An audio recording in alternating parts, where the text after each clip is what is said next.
Dahil alas 9 na ng umaga nito, ginigising na talaga ako ng aking mga alaga. Bago nga ako bumangon, ayan, nilalambing-lambing ko muna sila. Late na talaga ako nagising, gawa ng 2 AM pa lang ay bumangon na ako kanina kasi nag-asikaso rin ako ng baon ng dudong ko. Tuwing linggo kasi maaga talaga siya pumapasok kasi may training siyang pinupuntahan. Bago nga ako lalabas niyan, aasikasuhin ko muna or ililigpit ko muna yung aming pinaghigaan. Pero itong mga alaga ko, naghaharutan pa. Harot yan ngayon, pero maya-maya yan, mag-aaway din yung dalawa na yan. Kalabas nga namin, inasikaso ko naman itong sala namin. O diba, wala pang hilamos-hilamos yan at nag-aasikaso agad sa bahay. Para tuloy-tuloy din yung gawa ko. Ganito na talaga yung daily routine ko kapag pang umaga yung dudong ko. Madalas talaga late na akong nagigising. Pero itong mga alaga ko, kailangan ko ring asikasuhin. Katapos ko nga buksan yung bintana, anggalan ko naman ng balahibo itong sopa namin dahil dito talaga natutulog si Uno. Sadyang nadikit din kasi yung mga balahibo nila dito sa sapin ng sopa namin. Kaya ayan, todo talaga ang linis ko dyan para matanggal naman yung balahibo at hindi naman dumikit sa mga damit namin. Kaso hindi nga naman talaga maiwasan. So ayun na nga, malinis na ulit siyang tingnan at maliwalas na. Dito na naman ako sa kusina at magmamap ako kasi basang-basa yung kusina namin sa ihi ng aking mga alaga. Pagkatapos ko magmap, ayan, hugas na naman ng pinggan ang person. Yan pala yung pinagamitan ko kanina nung nagluto ako ng baon ng dudong ko. Bale, hindi ko na siya nahugasan, gawa ng antok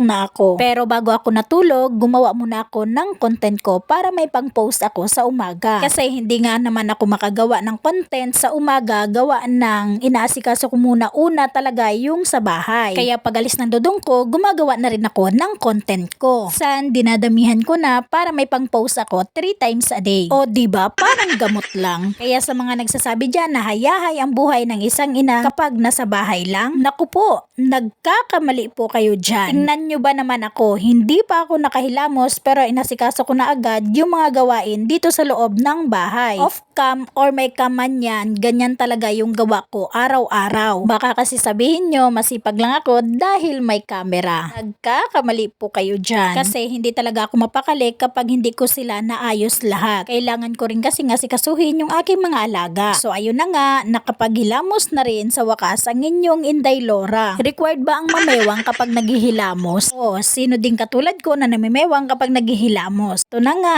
aasikasuhin ko na pala yung pagkain ng aking dalawang alaga. Bale, chicken po pala yung ulam nila at kanin na rin pala ang nilagay ko. Dahil yun talaga yung gusto nila. Nagsasawa na rin kasi sila talaga sa puro dog food na lang ang pinapakain ko. Kaya kapag kanin ang hinahain ko sa kanila, kinakain talaga nila at lalo na kapag nilagang manok yung ulam nila. Pagkatapos ko silang pakainin, ayan, magtitimpla na ng kape ang inyong Inday Lora. Dahil nagugutom na rin ako sa mga oras na yan. At mamaya, maglalaban na naman ang inyong Inday Lora. O diba, napaka-busy ko talagang tao. Diba, tambak yung aking mga labahin. Hay, sa wakas, makakaupo at makakapagkape na rin. O ayan ha, hindi hayahay ang buhay ni Inday Lora. Tara, kape!